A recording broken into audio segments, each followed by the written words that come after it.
수정된 본능적 욕동론 이디스 제이콥슨, 하트만 스피치 말러에 의해 아동의 초기 생활이 밝혀지자 프로이트 이론이 가지고 있는 모순점이 더욱 뚜렷이 드러나게 되었다.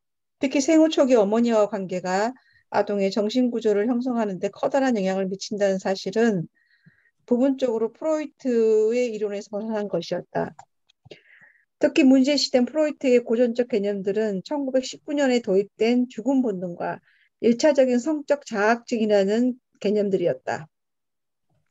프로이트는 1차 대전 때 목격한 인간의 파괴적인 면에 충격을 받았으며 깊이 슬퍼하였다. 그는 또한 통증과 고통을 추구하는 도움이 불가능할 것 같이 보이는 피학적인 환자들과 씨름했다. 고통스러운 경험의 매력을 느낀다는 명백한 사실을 쾌락원리, 항상 고통을 감소시키고 쾌락을 추구한다는 에 따라 마음이 작동된다는 리비도 이론과 상충되는 것이었다. 여기서 아마 성적 일차적 성적 자학증이라고 번역을 했는데 이게 아마 원문에는 primary erotomanic masochism이라고 원문이 그렇게 돼 있어요. 그러니까 원문에서는 primary erotomanic masochism으로 기재되어 있는데 이걸 우리 번역하는 과정 속에서 일차적인 성적 자학증이라고 하는 것 자체, 자학증이라는 말을 많이 쓰나요? 한국말로 자학증이라는 말은 없었던 것 같은데 자기가 학대받거나 고통을 받으면서 어떤 경우는 그 성적 쾌락을 느끼는 경우 이런 경우에 성도착증의 하나로 볼 수 있는 이런 현상들 그러니까 성적 피약성이라고 혹시 봐야 되지 않을까 모르겠는데 경우에 따라서는 성적 피약성은 자기가 자기를 꼭 괴롭히는 경우가 아니고 외부로부터 자기가 고통을 받으면서 성적 만족이 일어나는 경우도 있죠. 그래서 그 번역이 그 다음 얘기는 피약성이라는 얘기를 쓰고 있는데 왜 거기를 자학증이라고 번역했을까가 조금 의아스러워요. 제 얘기 이해하시겠나요? 네, 그 사전에도 피약성으로 나와 있는데. 피약성으로 나오죠. 그 자학증이라는 말은 쓰지 않는 용어인 것으로 보여요. 메소키즘이니까. 1장에서 우리는 1919년부터 프로이트가 인간 본능에 대한 비관적인 견해를 주장하기 시작했다는 사실을 언급했다.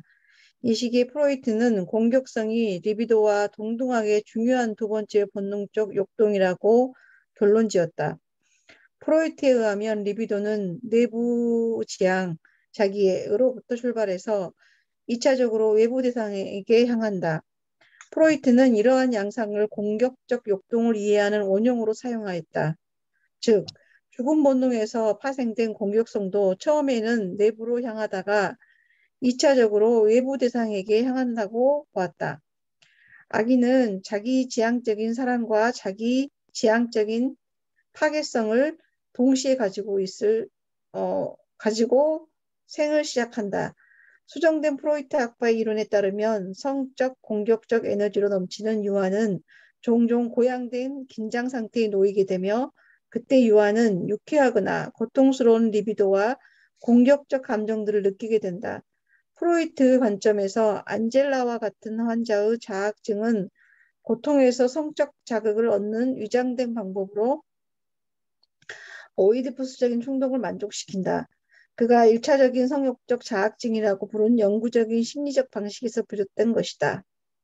프로이트는 난해한 문제에 부딪힐 때 종종 생득적 관점으로 돌아가곤 하였다. 그는 죽음 본능이라는 에너지가 근본적인 통로를 형성하는 과정에서 1차적인 성적 자학증이 발생한다고 주장했다. 그는 초기 아동이 양육자와 맺는 관계를 고려하지 않았다. 그러나 발달적 관점을 가진 자아심리학자들은 유아를 정신적으로 양육자와 융합된 존재로 또 끊임없이 어머니의 심리적 개입에 의존하고 그것을 수용하는 존재로 보았다. 그렇다면 자학증은 근본적으로 본능적 상태인가 아니면 그릇된 양육의 결과인가? 어떻게 정신의 발달 과정이 환경에 의해 영향을 받는다는 관점과 정신의 발달 과정을 타고난 것으로 보는 관점이 조화를 이룰 수 있는 것일까? 원래 베를린의 정신분석학계 회원이었던 이디스 제이콥스는 나치의 감옥에서 해방되자 독일을 떠나 1938년 뉴욕으로 갔다. 그러나 강한 신념을 가진 용기 있는 여성이었던 그녀는 나치와 관계가 좋지 않았던 이전 환자를 옹호하기 위해 안전한 상황을 버리고 다시 독일로 돌아갔다. 거기서 그녀는 자신의 환자들의 정치활동에 대한 제보를 거절했다는 이유로 게슈타포에 의해 다시 감금되었다. 그러한 끔찍스러운 인간행동 형태들에 직면했으면서도 제이콥스는 일단 독일을 벗어나자 프로이트가 형성한 인간에 대한 어두운 정신분석학적 관점을 수정하는 역할을 담당했다. 프로이트의 생득적인 관점이 어떻게 환경을 강조하는 발달주의자들의 주장과 조화를 이룰 수 있을까? 제이콥스는 생물학적인 요소들과 경험은 서로 영향을 끼치며 발달 과정 전반에 걸쳐 지속적인 상호작용을 한다고 보았다. 안나 프로이트와 하트만, 스피츠, 말러 등의 많은 학자들의 연구들에 근거하여 제이콥스는 자기와 대상 세계에서 프로이트의 이론을 근본적으로 수정했다고 주장하지는 않지만 프로이트의 에너지 이론과 심리성적 발달 단계론, 원본능과 자아, 초자아에 관한 개념들 전체를 효과적으로 재작업해야 했다. 여기서 지금 설명하고 있는 책이 이 책이에요. 이 책이 The Self and the Object World라는 책인데 굉장히 유명한 책이에요. 한국에 혹시 번역본이 있는지 나중에 한번 보세요. 이 책은 어쩌면 굉장히 중요한 책이죠. 왜 그러냐면 지금까지 프로이드의 이론, 고전적인 이론으로부터 추정된 자아심리학이 발달하면서 이 발달 이론적인 측면이 하트만, 그 다음에 또 스피츠, 마가렛 말러 이렇게 여러 사람들에 의해서 발달적인 측면이 강조되어 온 거죠. 그러니까 프로이드의 원래 이론 역동 이론이죠. 드라이브 티어리죠. 드라이브 티어리에서 이 환경이라는 아브젝트라는 것은 별로 중요한 게 아니었다는 얘기예요. 그러니까 역동 이론에서 본다면 프로이드의 역동은 어떤 소스라는 개념이고, 그러니까 어떤 자극의 원천이 신체에서 신체 부위에서 있다고 봤어요. 그 프로이드가 봤던 건 성감대 중심으로 이해를 한 거죠. 처음 리비도 티어리를 얘기할 때는. 그래서 자기 신체에 어떤 성감대나 신체의 어떤 부위에서 어떤 자극이나 흥분이 생기면 이게 결국은 우리의 심리적으로 어떤 기능을 하면 이게 압력으로 프레셔로 작용하는, 프레셔라는 게 에너지죠. 그러니까 어떤 에너지가 발생했다는 얘기, 그 에너지가 발생했는데 이 에너지가 발산돼야 된다는 얘기예요. 그래야 이게 어떤 엑사이테이션이 방출되면서 만족이 일어나는데, 문제는 이때 방출이라고 하는 게 하나의 목적이죠. 에임이 되고, 그리고 방출은 그다음 일어나는 게 어떤 대상을 통해서 일어난다는 거예요. 그래서 아브젝트 자체가 이 역동 이론에서 보는 역동이 자기 만족을 얻는 과정에서 이 대상이라는 게 필요하긴 한데 대상 자체가 중요한 게 아니고 역동의 방출에 관련돼서만 의미가 있다는 게, 자기 역동을 만족하는데 그 대상을 사용하는 거기 때문에 어느 한 대상을 통해서 만족을 얻지만 그 대상이 아니라 다른 대상을 통해서도 이 역동의 방출만 일어나면 만족을 얻기 때문에 대상은 중요하지 않다는 이런 이론이죠. 그래서 아이들이 성장하는 과정에서 아이와 어떤 그 양육자 간의 관계가 어떤 영향을 미치는지에 대해서는 거의 이론이 없었다는 얘기예요. 환경에 대한 이론이 없었던 부분인데 이 부분에 대한 통찰이 생겨난 게 아까 얘기한 여러 학자들에 의해서 쭉 발달되어 왔는데 이게 여기서 제이콥슨이 이 이론들을 굉장히 잘 정리해서 어떤 면에서는 프로이드의 이론을 새로운 이고 사이칼로지 관점에서 프로이드의 취약한 부분들을 잘 소화해낸 이론을 만들었어요. 그런데 프로이드의 역동 이론 전체로 바꾼 것은 아니고 그대로 얘기를 하지만 그 역동 이론을 새로운 어떤 발달적 관점과 융화시키면서 이걸 설명해내는 거죠. 그래서 크게 본다고 한다면 여기 대상관계나 대인관계 이론을 접목시킨 거예요. 그래서 여기 제이콥슨이 그런데 이걸 이고 사이콜로지를 하시는 분들이 이건 내가 대상관계나 대인관계에서 가져왔다고 얘기하는 것은 이 이고 사이콜로지라는 정치 풍토에서 곤란하잖아요. 그래서 독자적인 이론들, 그러니까 이고 사이콜로지 쪽에서 보는 새로운 개념들을 만들어내서 결국은 대상관계나 대인관계에서 얘기하는 부분들을 수용하고 있는 거죠. 그래서 어떤 발달적 자아심리학에 프로이드는 사이코섹슈얼한 심리성적인 발달만 봤죠. 심리성적인 발달은 그 욕동의 발달이라는 얘기예요. 심리성적인 발달인데 나중에는 어그레션 이론까지 1919년에는 우리 성적 욕동, 공격적 욕동 두 가지를 가지고 설명을 하긴 하지만 이 과정 속에서 이 환경이 가지는 중요성들, 환경이 미치는 영향에 대한 이론이 거의 없었다고, 그 부분이 충분히 발달되지 않은 부분을 이 제이콥슨이 자기 혼자 한 것은 아닌데 그 이전에 자아심리학자들의 얘기를 통합해서 자기 이론을 잘 정립한 분이에요.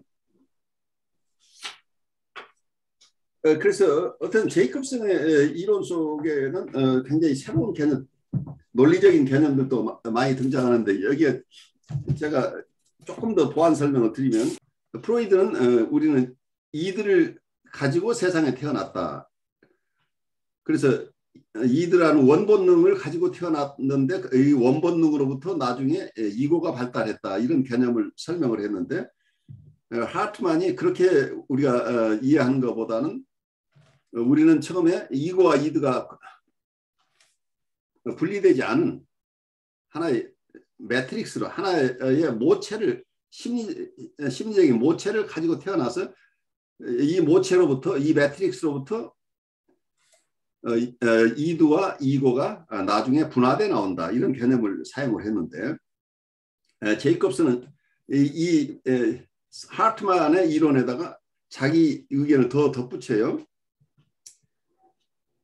그래서 이 미분화된 어떤 모체에는 이고와 이드가 미분화된 것뿐만이 아니고 성적 욕동과 공격적인 욕동도 분화되지 않은 상태로 우리는 태어났다고 보는 거죠. 그러니까 미분화된 매트릭스 속에는 이고와 이드도 구별되어 있지 않고 또 한편에서는 이 욕동 자체, 성적 욕동과 공격적 욕동 자체도 미분화된 상태로 우리는 처음 태어났다고 보는 이론을 가졌어요. 그래서 처음에는 여기서 이러한 매트릭스를 사이코소매틱 매트릭스라고 보거든요. 심리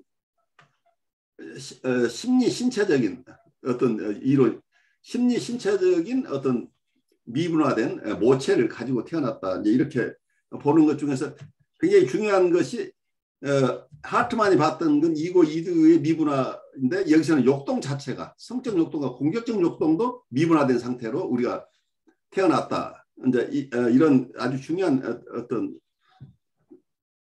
새로운 이론을 주창을 한 셈이죠.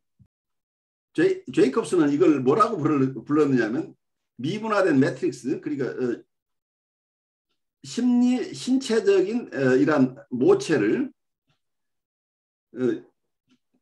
제이콥슨이 프라이멀 사이코 피시올로지컬 셀프라고 불렀어요. 그러니까 1차적 심리 신체적 자기, 심리적 생리적 자기. 그러니까 굉장히 통합적이죠. 심리적이지만 생리적이라는 거예요. 그러니까 이게 바이올로지라죠. 생물학적인 개념을 담고 있는 셀프 자체가 심리적이면서 생리적인 생리적 자기가 미분화된 상태를 얘기하고 있는 거죠. 이제 이런 표현을 썼는데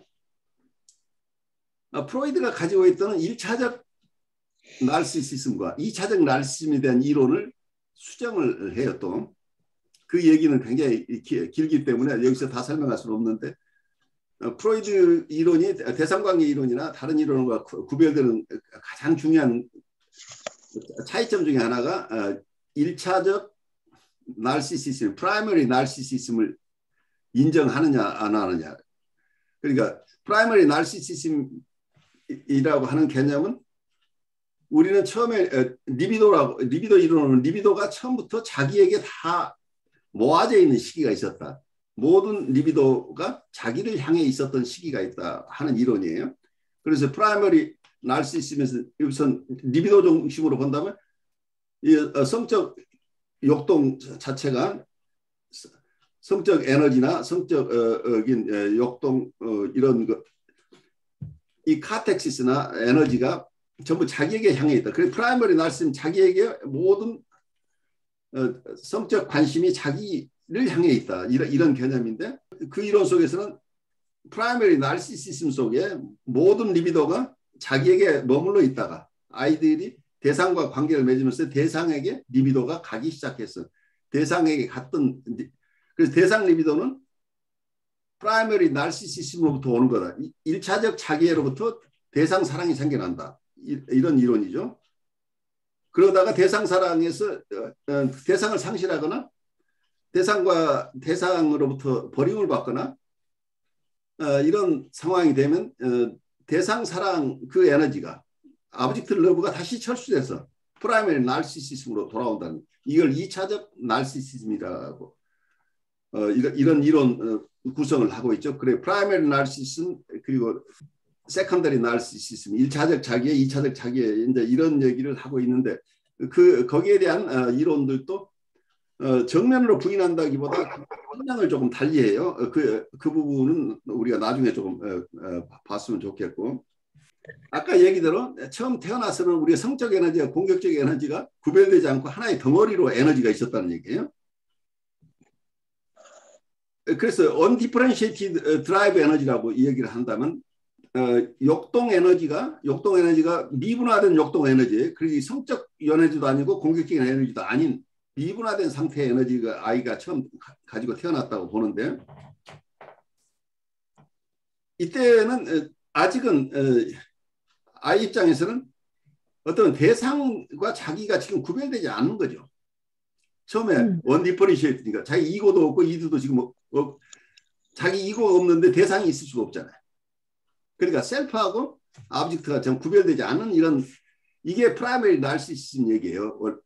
자기하고 자기. 그런데 이 이론이 굉장히 프라이머리 나르시시즘이라는 말을 쓰는 게 어떤 분들은 미분화된 상태를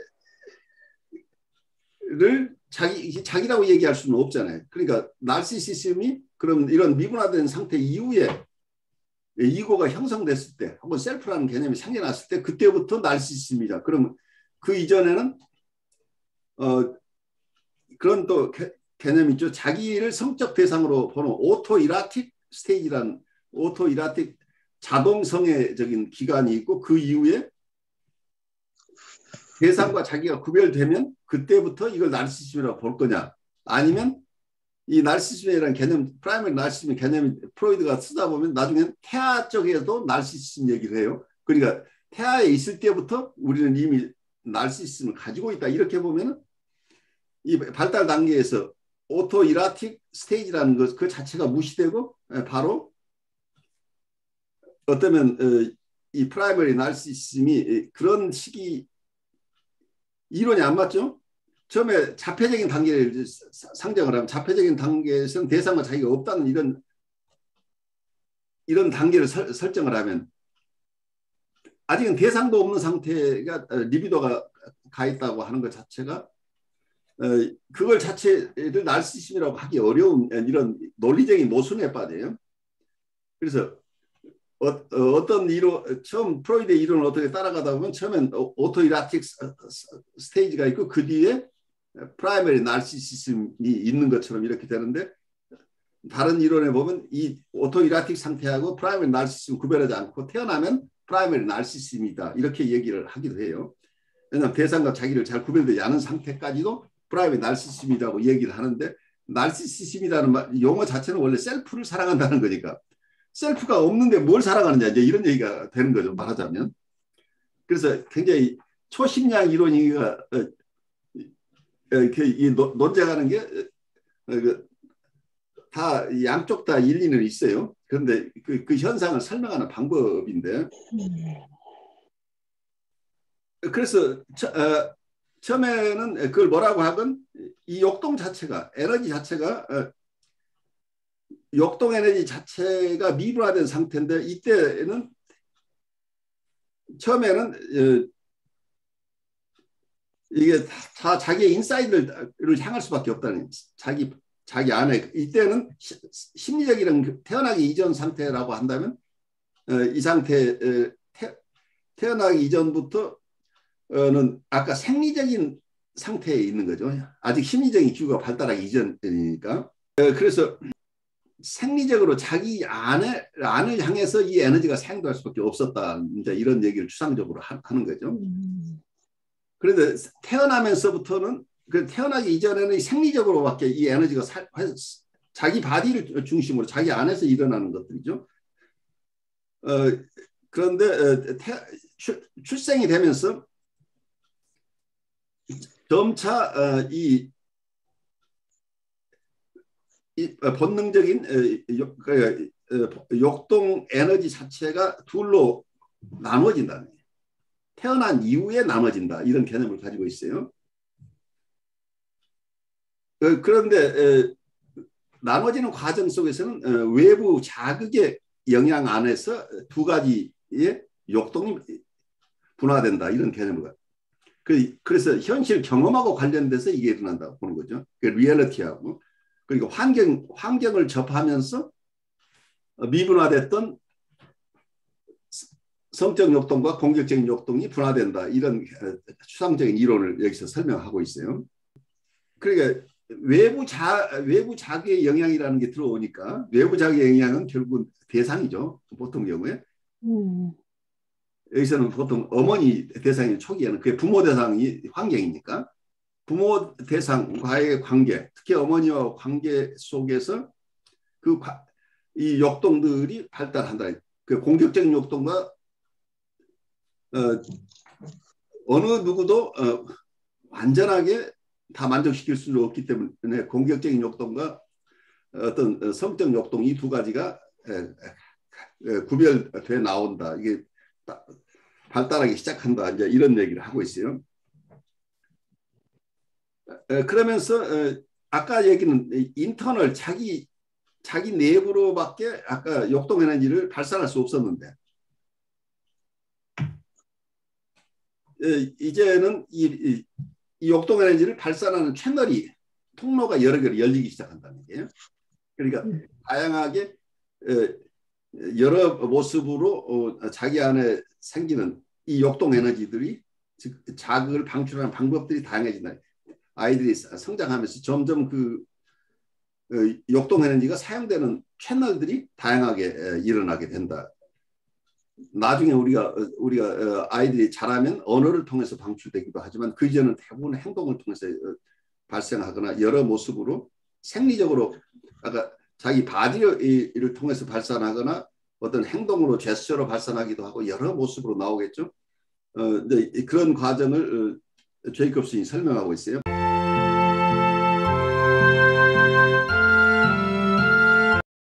여러분 안녕하십니까. 혁신 라이프 코칭 연수원 ICC 창설자 신현근 정신분석학 박사입니다. 제가 이번에 클래스 EU 클래스 마켓에 저의 영상 강의를 개설하였습니다. 이번에 처음 개설한 강의는 정신분석적 인간 이해 과목입니다. 제가 하는 강의 내용을 여러분께서 잘 아실 수 있도록 이 과목의 소개 영상과 첫 번째 강의 정신분석학의 정의와 두 가지 기본적 가설을 주제로 한 강의 영상을 여러분께 소개합니다. 이 두 개의 영상을 보시고 더 관심 있으신 분들은 직접 제 클래스 사이트로 들어가셔서 클래스에서 어떤 것이 진행되는지 검토하시고 여러분 주위에 있는 분에게도 제 강의가 있음을 알려주시면 고맙겠습니다. 여러분 감사합니다.